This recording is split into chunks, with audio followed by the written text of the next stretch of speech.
ஸ்ரீ குருப்யோ நமஹ. தென்னாடுடைய பிரிவா போற்றி, எந்நாட்டவருக்கும் இறைவா போற்றி, சர்வஜா சர்வவியாபி பிரிவாச்சரணம், மாயப்பிறப்பருக்கும் மகாபிரிவாடி போற்றி போற்றி.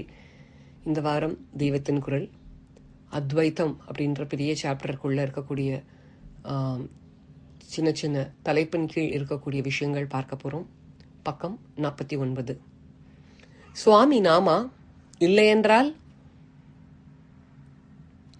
ஜீவனும் பிரம்மமும் ஒன்றுதான் என்கிறார் ஸ்ரீ ஆதிசங்கர பகவத் பாதர்கள். அதாவது நாமேதான் சுவாமி என்கிறார். நான் தான் சுவாமி என்றுதான் ஹிரண்யகசிபுவும் சொன்னான். அவனை சுவாமியே நரசிம்மமாக வந்து சம்ஹாரம் செய்யும்படி ஆயிற்று.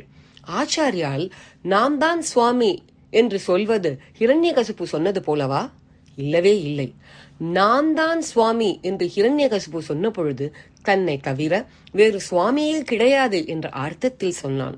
பகவத் பாதர்களோ சுவாமியை தவிர வேறு எதுவுமே கிடையாது என்பதால் நாமும் சுவாமிதான் என்கிறார்.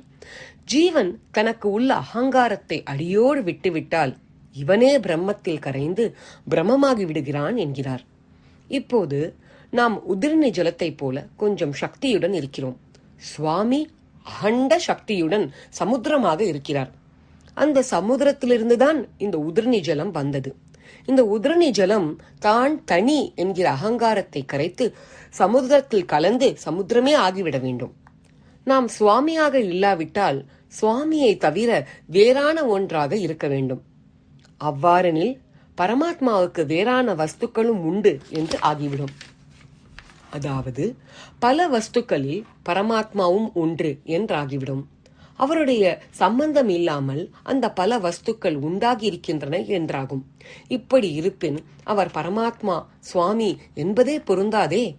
எல்லாமாக ஆன ஒரே சக்தியாக இருக்கிற மட்டும்தான் அவர் சுவாமி.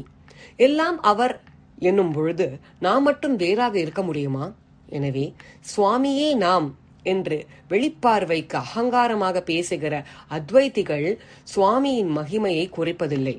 மாறாக ஜீவன் சுவாமி அல்ல, அவன் அல்பன், அவர் மகா பெரிய வஸ்து, இவன் வேறு, அவன் வேறு என்று அடக்கமாக சொல்கிறவர்கள்தான் தாங்கள் அறியாமலே அவரை பல சாமான்களில் ஒன்றாக்கி அவருடைய மகிமையை குறைத்து விடுகிறார்கள்.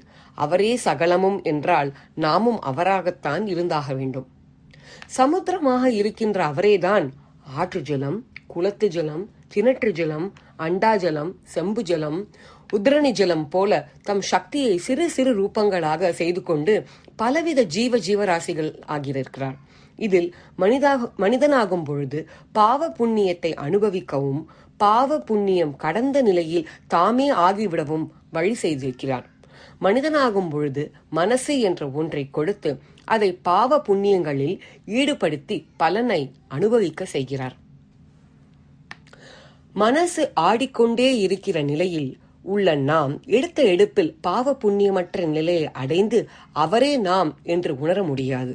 ஆகவே அவரே நாமாக இருந்தாலும் அதை நாம் அனுபவத்தில் உணர்வதற்கு அவரது அருளை பிரார்த்திக்க வேண்டியவர்களாகவே இருக்கிறோம். அவர் மகா பெரிய சுவாமி, நாம் அல்ப ஜீவன். அவர் மகா சமுத்திரம், நாம் உதிர்நீ ஜலம் என்கிற எண்ணத்தோடு ஆரம்பத்தில் பக்தியே செய்ய வேண்டியவர்களாக இருக்கிறோம். சுவாமியை கொடுத்துள்ள மனசுதான் இப்போது நம்மை அவரிடமிருந்து பேதப்படுத்துகிறது. இந்த மனசை எடுப்பில் போ என்றால் போகாது. ஆகவே இந்த நிலையில் இதே மனசால் அவர் ஒருத்தரை மட்டும் பற்றி கொள்ள வேண்டும். மனசை அவர் குரங்காக படைத்திருக்கிறார்.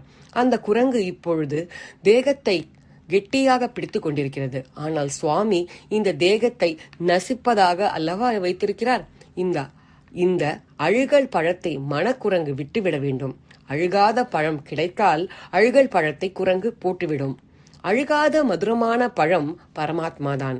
அதை மனத்தால் பிடித்து கொண்டு சரீர பிரஜையை விட்டுவிட அபியசிக்க வேண்டும். இதற்குத்தான் பக்தி, பூஜை, கஷேத்ராடனம் எல்லாம் வைத்திருக்கிறார்கள். இவற்றில் மேலும் மேலும் பக்குவம் அடைந்து சரீர பிரஜை அகங்காரம் அடியோடு போய்விட்டால் அவர் பரமாத்மா, நாம் ஜீவாத்மா என்கிற பேதமே போய் அவரே நாமாக அத்வைத்தமாக ஆகிவிடுவோம். நீ வேறனாக இருக்க நான் வேறனாதிருக்க என்ற அருணகிரிநாதர் பாடிய அனுபவத்தை அடைவோம்.